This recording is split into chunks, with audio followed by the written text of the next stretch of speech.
Oi pessoal, hoje eu quero compartilhar um trecho, uma passagem bíblica de um homem que foi capaz de causar espanto, positivamente falando, e admiração de Jesus.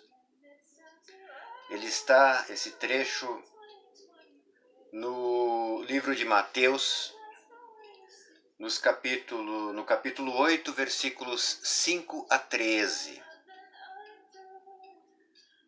E eu quero ressaltar especialmente o versículo 8, onde este homem diz assim para Jesus: Senhor, não mereço receber-te debaixo do meu teto, mas dize apenas uma palavra e o meu servo será curado. Este homem era um centurião romano, para a gente contextualizar esta cena.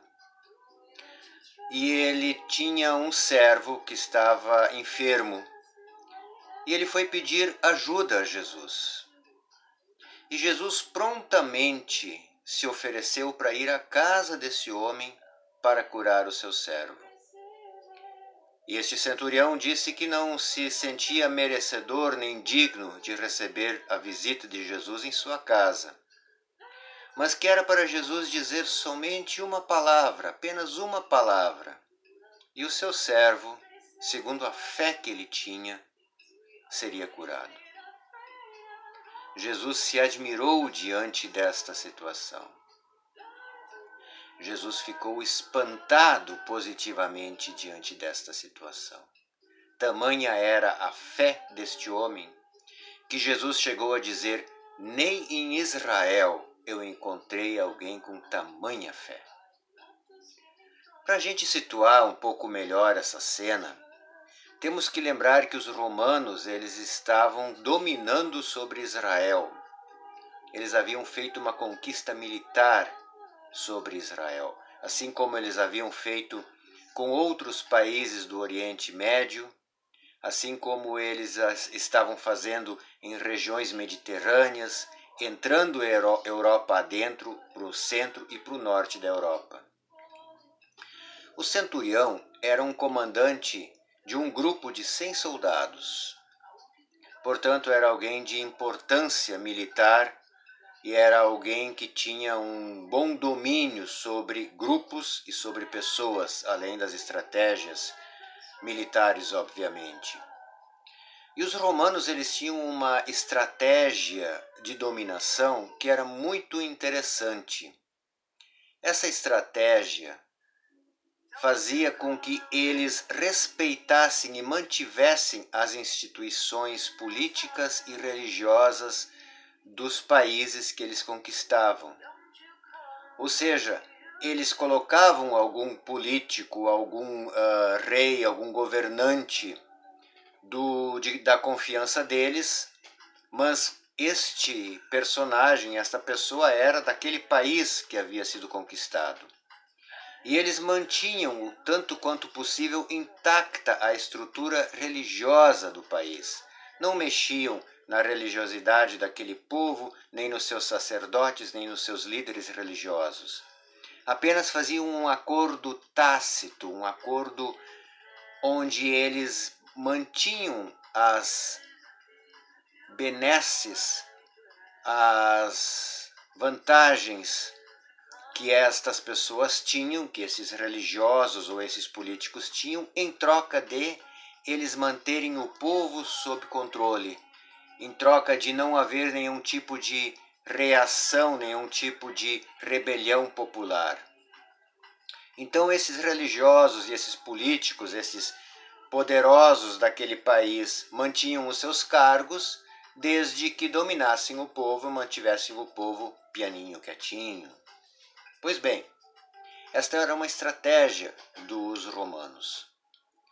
E esse centurião, ele chegava a um judeu, que era Jesus, e manifestava a este judeu muita fé. Se a gente for olhar a formação religiosa deste centurião, ele muito provavelmente era um devoto religioso do panteão dos deuses romanos, que por sua vez foi cópia do panteão dos deuses gregos, que por sua vez tiveram muita influência das divindades fenícias, das divindades sírias, das divindades babilônias, das divindades daquela região onde Alexandre o Grande, alguns anos antes, algumas centenas de anos antes, havia dominado, e havia seguramente, como ele tinha essa estratégia também de não mexer na estrutura política e religiosa, trazido para a influência do seu próprio povo a cultura religiosa. Portanto, poderemos dizer seguramente que este centurião romano era um perfeito politeísta de carteirinha. Ele não era romano, aliás, desculpem, ele não era judeu e muito menos cristão, porque esta expressão, este conceito de cristianismo ainda nem existia. Os judeus o chamariam de gentil, que era como eles chamavam os não-judeus. Os cristãos, posteriormente, poderiam chamar aquele centurião romano de pagão, porque ele não aderia à fé cristã. Mas esse homem demonstrou diante de Jesus profunda fé. E o que me chama a atenção é justamente esta passagem e este trechinho onde ele diz: dize apenas uma palavra. E aí eu trago para mim e quero compartilhar contigo, que me dá a alegria de assistir aqui. Muitas vezes a gente ora, muitas vezes a gente pede a Deus por tudo aquilo que a gente necessita, que é tudo aquilo que a gente avalia que seja importante ter a ajuda divina. E muitas vezes acontece, pelo menos comigo, de buscarmos uma palavra nas Escrituras que alicerce esse pedido, que dê testemunho desse pedido, que dê uma base para que a nossa fé seja bem calcada, para que a gente possa pedir com profundidade, com fé. Mas a gente não crê. A gente encontra muitas vezes dezenas de palavras que atestam, que corroboram aquilo que a gente está pedindo, mas a gente não crê. A gente encontra palavras de Jesus que diz: tudo que vocês pedirem em oração, creiam que já receberam e assim será com vocês. Mas a gente não crê. A gente recebe de Jesus palavras que dizem: pedi e dar-se-vos-á, buscai e encontrareis, batei e abrir-se-vos-á, porque todo aquele que pede recebe, todo aquele que bate a porta será aberta, todo aquele que busca encontra. Mas a gente não crê. E este personagem romano, este não cristão, este não judeu, este estrangeiro do ponto de vista da fé, disse a Jesus: diz somente uma palavra.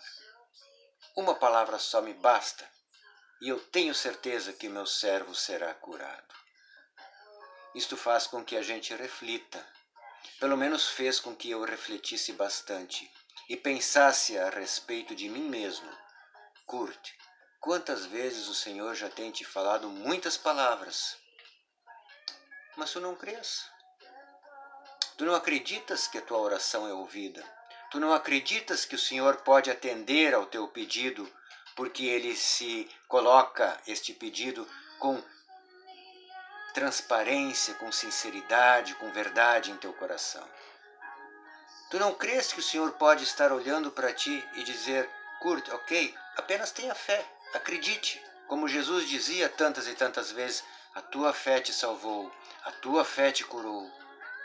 E ele disse a este centurião romano, admirado, porque a fé consegue provocar admiração em Deus. Ele diz a este centurião romano: nem aqui na minha parentela, nos meus conterrâneos, no meu povo, eu encontrei tamanha fé como eu tenho visto em ti. Isso me faz pensar, sim. E convido que você também, se quiser, pense sobre isso.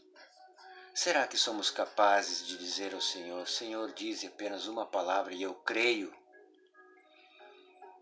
Que o Senhor nos ajude a superarmos as nossas incredulidades e as nossas dúvidas.